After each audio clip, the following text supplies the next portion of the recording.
Déterminer une équation cartésienne de la droite AB. Alors lorsqu'on te demande de déterminer une équation cartésienne d'une droite, ce qu'il faut que tu traduises, c'est ce que signifie le fait de dire qu'un point M, dont les coordonnées sont x et y, appartient à la droite AB. Qu'est-ce que cela signifie de dire cela? Donc M appartient à cette droite.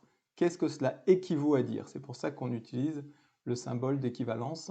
Eh bien, cela équivaut à dire que A, B et M doivent être alignés, bien sûr, puisque M doit appartenir à la droite AB. Et en termes de vecteurs, cela revient à dire que le vecteur AM doit être collinéaire au vecteur AB qui dirige ta droite, qui est vecteur directeur de ta droite. Voilà. Et ça, tu vas dérouler ça tranquillement.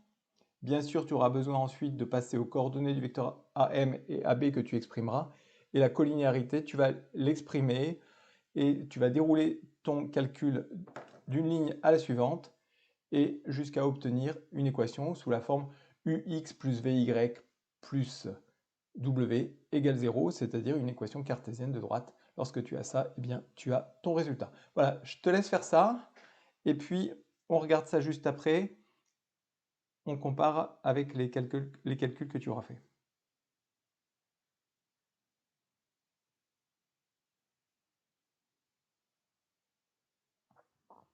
Alors,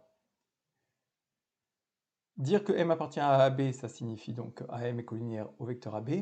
Le vecteur AM, j'obtiens pour coordonnées x plus 4 et y moins 5. Alors, je n'écris pas à chaque fois tout le détail, mais rappelle-toi que les coordonnées de A sont moins 4 et 5. Donc, quand on fait abscisse de l'extrémité moins abscisse de l'origine, ça fait x moins moins 4, donc x plus 4, et y moins 5. D'où ce que je viens d'écrire. Quant au vecteur AB, c'est pareil, tu fais abscisse de B moins abscisse de A, donc 3 moins moins 4, ce qui fait 7. Voilà, c'est pourquoi j'ai écrit 7. Et ordonnée de B2 moins 5, ce qui donne moins 3. Alors, une fois que j'ai ça, je réexprime à nouveau la collinéarité entre AM et AB, ce qui revient à dire que le déterminant, ce qu'on appelle le déterminant des deux vecteurs, est nul, c'est-à-dire ce fameux produit en croix, un x plus 4 multiplié par moins 3, première coordonnée du premier vecteur multipliée par la deuxième du second vecteur, x plus 4 fois moins 3, moins première coordonnée du second vecteur, le 7, fois la deuxième coordonnée du premier vecteur, y-5, xy' moins x'y, hein, comme on dit aussi quand les vecteurs ont comme coordonnées xy et x'y'. Donc, ceci doit faire 0. Voilà la condition nécessaire et suffisante pour que M appartienne à la droite AB.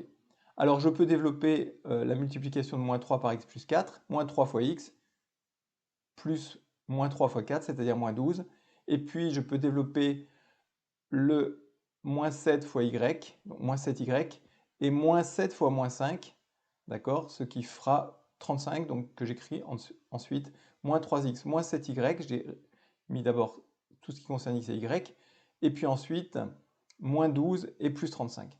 Moins 12 plus 35 qui nous fait plus 23, et donc je peux dire que mon équation cartésienne de la droite AB s'écrit comme ceci. Alors, tu peux encadrer ce résultat, c'est correct, c'est une réponse correcte, mais moi je n'aime pas trop les signes moins ici, avoir à la fois un signe moins devant le x et un signe moins devant le y, donc on peut aussi changer tous les signes, puisque dire que ceci est égal à 0 revient à dire que l'opposé est égal à 0, hein. D'accord? Il suffit de multiplier les deux membres par moins 1, ce qui ne change rien, donc on change tous les signes de chaque terme à gauche, et 0 fois moins 1, ça fait 0. Donc ça revient à dire que 3x plus 7y moins 23 égale 0. Voilà, je la trouve juste, entre guillemets, plus jolie comme ceci. Mais c'est une bonne réponse d'encadrer la version précédente comme équation cartésienne. C'est pour ça d'ailleurs qu'on dit qu'une droite a des équations cartésiennes, et lorsqu'on parle d'équation cartésienne, on dit une équation cartésienne de la droite et non pas l'équation cartésienne, parce qu'il y en a plusieurs, tu vois. En changeant tous les signes, par exemple, on obtient une autre équation cartésienne.